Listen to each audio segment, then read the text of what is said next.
13h, 14h. Europe 1, 13h. Avec Céline Géraud sur Europe 1, 13h18. Céline, l'heure d'accueillir vos deux chroniqueurs du jour. Le chroniqueur politique Olivier d'Artigol et le journaliste Yvan Riofol.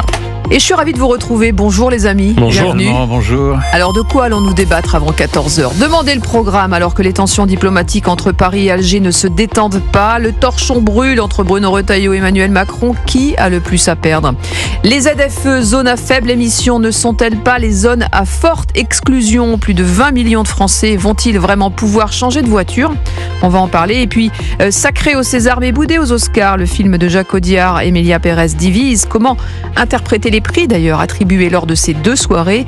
On va en débattre. Mais tout de suite, l'Europe, bien sûr, qui peine à harmoniser sa stratégie pour soutenir l'Ukraine. Après le clash entre Zelensky et Trump à la Maison-Blanche, les alliés européens réunis à Londres ont visiblement du mal à se mettre d'accord. Je vous propose d'écouter François-Xavier Bellamy, l'eurodéputé et vice-président exécutif Les Républicains, qui a rappelé le besoin pour l'Europe d'assurer sa propre sécurité. Il était ce matin l'invité de Sonia Mabrouk sur Europe 1 et CNews. Et la vérité, c'est que les pays européens sont aujourd'hui en train de toucher du doigt la réalité des conséquences de leur déclin, de leur décrochage. Et c'est à ces conséquences qu'il va falloir maintenant apporter une réponse. Et ça va prendre du temps. Conséquence de notre désarmement, parce que pendant longtemps, la France fait un peu exception, même si son armée ne pourrait pas aujourd'hui, malgré le dévouement de ses soldats, affronter un conflit de haute intensité. La France a malgré tout fait l'effort de préserver une armée d'intervention, une dissuasion nucléaire. La plupart des autres pays européens se sont massivement réfugiés dans le confort que leur offrait la protection des États-Unis et ils n'ont pas payé le prix de leur propre sécurité. Voilà, et François-Xavier Bellamy sur Europe 1 ce matin. Cette Europe dont les marges de manœuvre sont faibles quand même, Olivier d'Artigol, même si elle tente d'occuper le terrain. Nous verrons, il y a eu donc après la véritable humiliation vécue par le président Zelensky dans le bureau ovale, une première réunion d'urgence, de crise à Londres ce week-end. À l'agenda dès cette semaine, un sommet spécial européen jeudi. Avec un ordre du jour très important sur l'Ukraine, certes, mais aussi sur la défense, la sécurité européenne, avec des questions qui vont maintenant arriver en plein cœur de tout ça, notamment la dissuasion nucléaire à l'échelle européenne, mais pas que.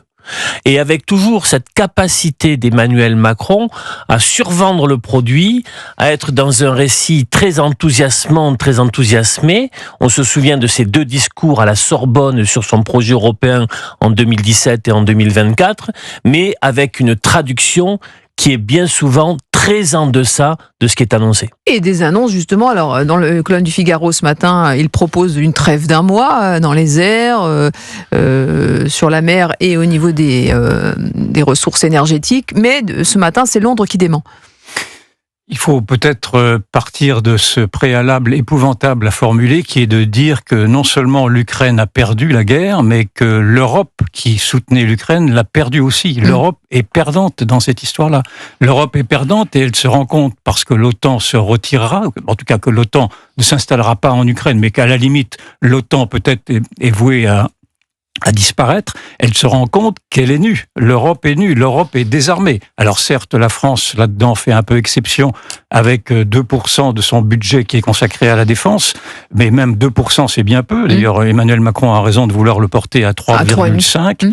Simplement, il y a quand même une grande ambiguïté dans le discours de Macron, qui est malgré tout de laisser entendre que d'abord que la guerre pourrait continuer et qu'elle pourrait continuer pour lui donner prétexte à construire cette Europe supranationale dont il se voit dans le fond celui qui l'amènerait à son destin, à son propre destin personnel.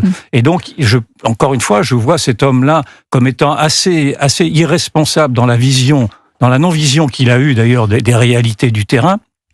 Et encore plus irresponsable quand il laisse son ministre des Affaires étrangères nous dire que la guerre s'approcherait maintenant de l'Europe à tel point qu'il faudrait être en état de guerre. Et ça, c'est son ministre de l'économie qui le dit, alors même qu'il y a un impératif à aller vers une paix. C'est une guerre qui fait des milliers et des milliers de morts. 1 million de morts à ce jour, civils et militaires des deux côtés. Des morts à Gaza, mais on ne dit rien des morts sur le terrain russe et sur le terrain ukrainien. Et c'est une véritable boucherie humaine. Et donc, encore une fois, il y a une grande irresponsabilité de tous les leaders européens. Et là, le grand paradoxe, c'est de voir qu'il y a effectivement une lutte d'influence pour savoir qui de la Grande-Bretagne, qui a quitté l'Europe, ou de la France prendra le leadership. On voit que les deux pays, en tout cas, ne s'entendent pas parce qu'ils n'arrivent pas à se mettre d'accord sur un cessez-le-feu. Olivier d'Artigol, vous êtes d'accord avec ce qu'a dit Yvan Rioufol? L'Europe a perdu, parce qu'on le rappelle au départ, la Russie avait dit je vais gagner cette guerre en 3 jours. La Russie avait annoncé qu'elle serait sur Kiev en 3 jours, avec un véritable guerre éclair. En tout cas, si les choses se vont vers ce qui se dessine, cela sera en effet une victoire partielle, mais très importante pour les Russes, qui obtiendraient 20% du territoire ukrainien, avec des ressources minières ukrainiennes que se disputent aujourd'hui les puissances occidentales, les États-Unis, mais la France est aussi intéressée par un certain nombre de minerais, et avec la possibilité pour les Russes de s'installer, de prendre leur gain, j'ai envie de dire, de faire une pause, et il y a une réflexion à avoir sur les visées impérialistes de la Russie. Le Kremlin qui dit ce matin vouloir forcer Volodymyr Zelensky à faire la paix quand même. Dont on sait que l'agenda russe est toujours un agenda qui porte bien plus loin. Les Chinois sont pareils d'ailleurs en termes d'agenda que ce qu'on peut faire nous quand on réfléchit aux questions diplomatiques où on les projette dans les 5, 10, 20 prochaines années. Il faudra voir quelles sont les véritables visées impérialistes russes et surtout cette question, est-ce qu'on peut aller à l'échelle de l'Europe vers des décisions plus fortes? On voit que le futur chancelier allemand commence à s'ouvrir à des sujets qui avant étaient véritablement tabous pour les Allemands, et il faudra voir s'il y a capacité de construire un mini-OTAN, mais pour l'instant nous y sommes très loin. On va écouter François Hollande, l'ancien président de la République et député PS de Corrèze. Il parlait de la stratégie justement de Donald Trump depuis l'altercation, le clash même avec Zelensky à la Maison-Blanche. Ce qui est inimaginable peut se produire avec lui, et c'est ce qui a donné lieu à cette scène. Néanmoins, cette scène, elle a sûrement été préméditée. C'était une manœuvre qui consiste à déconsidérer l'invité, à l'intimider, c'est ce qu'a fait le vice-président américain, et ensuite à lui demander de signer un accord, puisque c'était ça l'objectif. L'objectif de Donald Trump, il faut bien le comprendre, n'est pas un objectif géostratégique, même s'il a ce lien maintenant avéré avec Vladimir Poutine. Son objectif, il est d'abord financier, il est mercantile, il est commercial, c'est-à-dire prendre ce qu'il est possible de prendre pour un pays qui est assiégé, envahi, c'est-à-dire les terres rares. Yvan Rioufol, réaction à ce que dit François Hollande, guet-apens prémédité. Il dit deux choses. Il dit guet-apens prémédité et il dit que son objectif, c'est l'économie. Non, son objectif, a priori, moi j'écoute ce que disent les présidents et singulièrement ce que dit le président Trump, son objectif, c'est la paix. C'est la paix à tout prix, c'est la paix tout de suite, c'est la paix maintenant, c'est la paix même si ça doit passer par une humiliation détestable, en effet, de ce qu'a pu subir le président ukrainien à la Maison-Blanche. Maintenant, est-ce que c'était un coup monté de la part de Trump? Je veux bien qu'on accable Trump pour un oui ou pour un non, je n'en sais rien. On pourrait également soutenir que c'était prémédité de la part de Zelensky, parce qu'il y a eu de la part de Zelensky également une maladresse à vouloir affronter très directement et devant la presse, et contredire devant la presse le vice-président qui l'attendait au tournant, naturellement, et le président aussi. Donc peut-être était-ce un coup monté de la part de Zelensky lui-même. En tout cas, toujours est-il que, même si j'honore Zelensky dans sa... Qui d'ailleurs se dit prêt à revenir à la table des discussions. Dans son patriotisme, il a été tout à fait remarquable dans son patriotisme. Il a été quand même très maladroit dans la manière qu'il a eu de conduire cette guerre inutile, dans le mesure où il a tout délégué à son tuteur de l'époque qui étaient les Américains, mais les Américains de Joe Biden, et qui se retrouvent maintenant en effet trahis, je veux bien que ce mot soit employé, trahis par Trump, qui lui a changé de cap à 180 degrés pour s'allier à la Russie. Mais moi je pense, encore une fois, que je ne considère pas que Hitler... que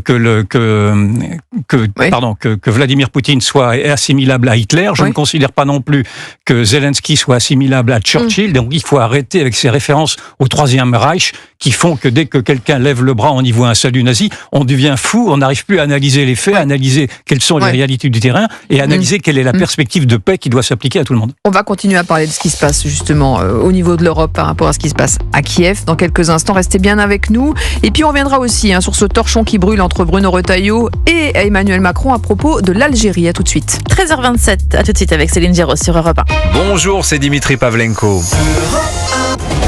13h, 14h. Europe 1, 13h. 13h32 sur Europe 1, la suite d'Europe 1, 13h avec vous Céline Géraud et aujourd'hui Yvan Rioufol et Olivier d'Artigol. J'avais envie de poursuivre un peu le débat autour de l'Europe et de la stratégie par rapport à ce qui se passe entre la Russie et l'Ukraine et de vous faire réagir sur les propos de Jean-Dominique Merchet. Il est journaliste spécialiste de la défense à l'opinion. Il dit « L'Ukraine peut-elle continuer la guerre longtemps sans le soutien des États-Unis ? La réponse est non. Les Européens peuvent-ils accorder des garanties de sécurité sérieuses à cette même Ukraine sans le soutien des États-Unis ? La réponse est encore non. Les Européens peuvent-ils pour eux-mêmes se doter rapidement d'une défense crédible sans le soutien des États-Unis ? La réponse est toujours non. Enfin, voilà la situation aussi désespérante puisse-t-elle être.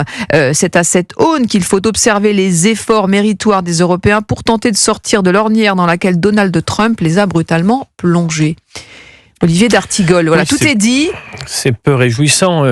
Emmanuel Macron essaye de gagner le leadership, peut-être en faisant un binôme avec le Britannique. Et il y a en effet ce nouveau chancelier allemand qui a des positions qui évoluent. Il faut bien dire qu'Emmanuel Macron a aussi à sa manière vécu une humiliation. Oui. Moins tonitruante ou moins spectaculaire que ce qui a été réservé au président Zelensky dans le bureau ovale.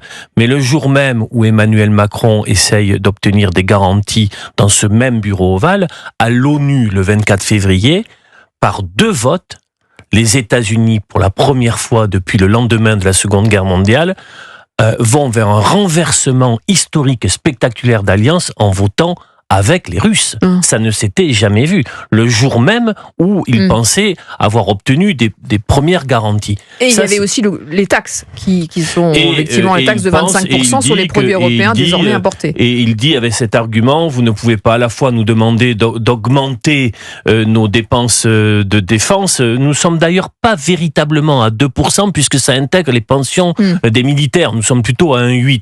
Et vous ne pouvez pas nous exiger cet effort financier de notre part concernant notre armement, pour notre sécurité européenne, en nous lançant en plus une guerre commerciale. Mais cet argument, là aussi, n'a pas été pris en considération, puisque le surlendemain, la hausse des tarifs douaniers à 25% a été annoncée. Ils ne sont pas, à ce jour, mis en œuvre. Et il annonce aussi, enfin, on le sait, nous, à Europe 1, 3500 soldats seraient prêts, français, à intervenir dans les 10 jours. Mais c'est quoi 3500 soldats ? Le front fait c'est 1 millier